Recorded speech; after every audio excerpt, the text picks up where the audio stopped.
everybody! Welcome to the Jayda InStitches show. It has gotten quite sunny and quite hot here, and in between all the cool drinks I've been fixing myself, I've been thinking about it's time to make more drink coasters. So today we're going to make these cute little sunshine drink coasters, sort of as an homage to the beautiful sunny summer weather we've been having. These are great on the patio, so if you have a little patio party coming up this weekend, you can make up a set of these cuties in no time flat. They're made out of cotton, so they're good for hot beverages or cold, and they don't take up much yarn. They're a cute little scrap project. So grab your hooks, grab your cotton yarn, grab yourself a cool beverage, and we're crafting outside today, so I will see you at the picnic table.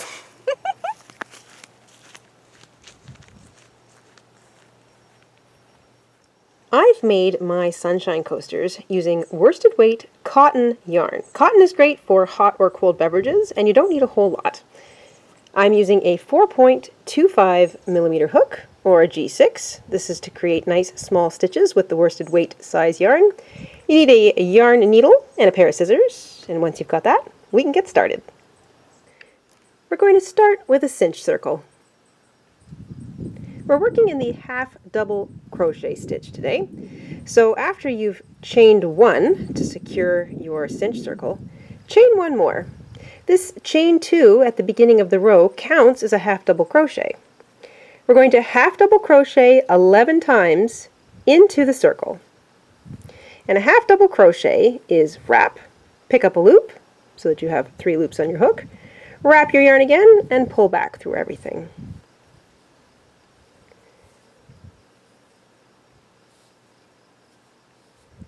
So go ahead, work 11 more half double crochets into your cinch circle, and including your chain 2, you'll have 12 stitches at the end of row 1. Once you've worked 11 more half double crochets into your cinch circle, you should be able to count. You should have 12 stitches running across the top. Remember, the top of that chain 2 counts. So you're going to cinch your circle shut, and you're going to join with a slip stitch to the top of that chain 2. So you can either work it in underneath or just grab sort of the top of it.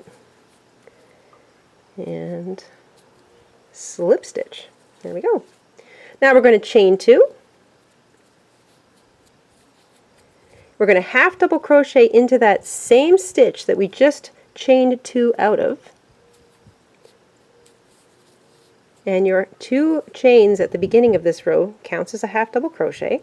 And you're going to work 2 half double crochet into every single stitch all the way around, including this last stitch. So by the end of this row, instead of 24, you should have 26 stitches, including the chain 2 at the beginning of the row.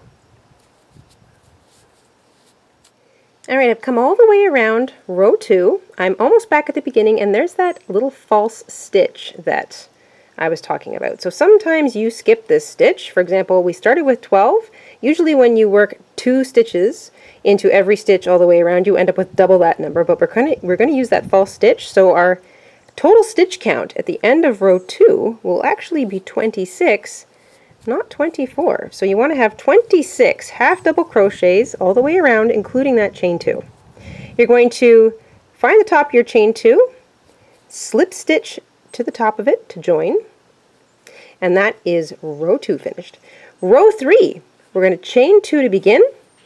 This counts as a half double crochet. We're going to half double crochet into the same little stitch that we just chained up and out of. So that counts as 2. And now right into the next stitch, this one here, you're going to half double crochet once. And that's the pattern all the way around for row 3. 2 half double crochet into the next stitch, and half double crochet into the next stitch. So the pattern is 2, 1, 2, 1, 2, 1, 2, 1, all the way around. And at the end, well, I'm going to let you count them up for yourself. I'll see you at the end of round 3.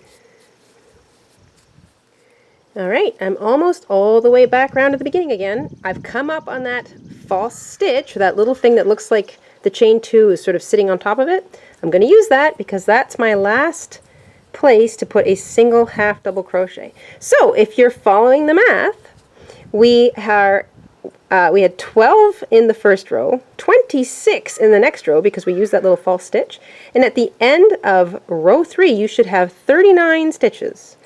And basically you want a multiple of 3. So if you've got a multiple of 3, you're doing okay.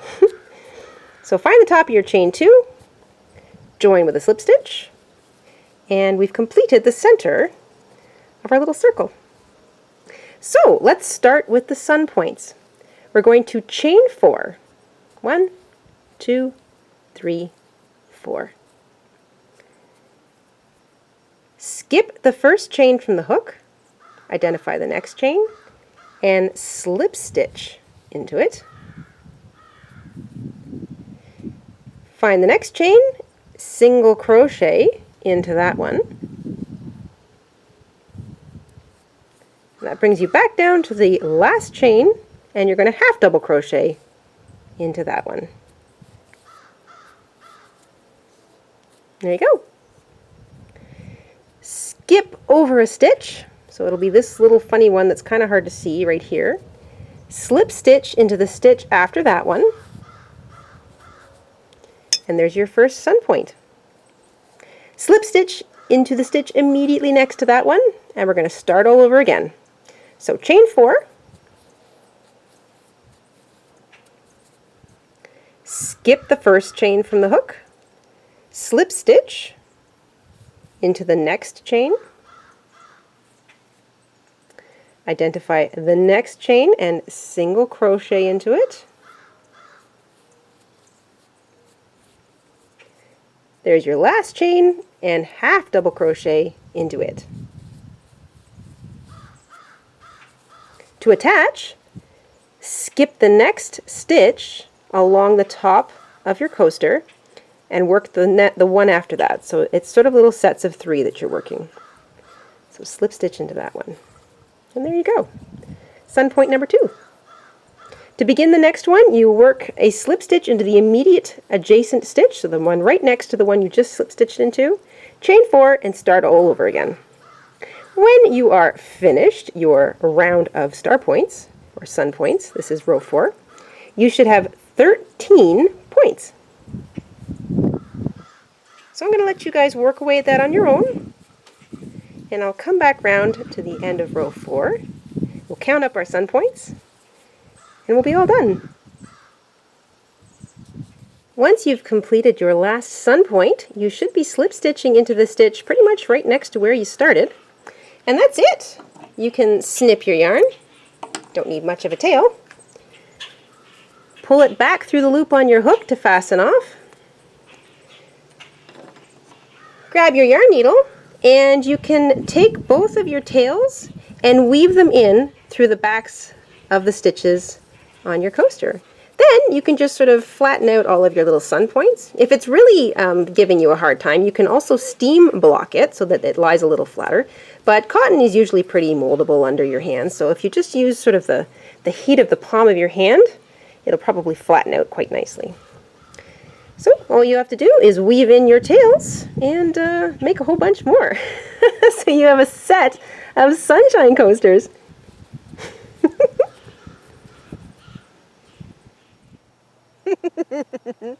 You know, I just thought this would also make a really cute applique. So there you go. Sunshine coasters, or heck, even appliques. It depends on where you want to put your sunshine. Spread some of it. It's a great time to do that in this lovely, warm, sunny summer weather. That's it for the show this week, everybody. Thanks so much for tuning in. We will see you again shortly on the Jayda InStitches show. Until then, stay safe, stay crafty, and have an awesome week. Bye, everybody.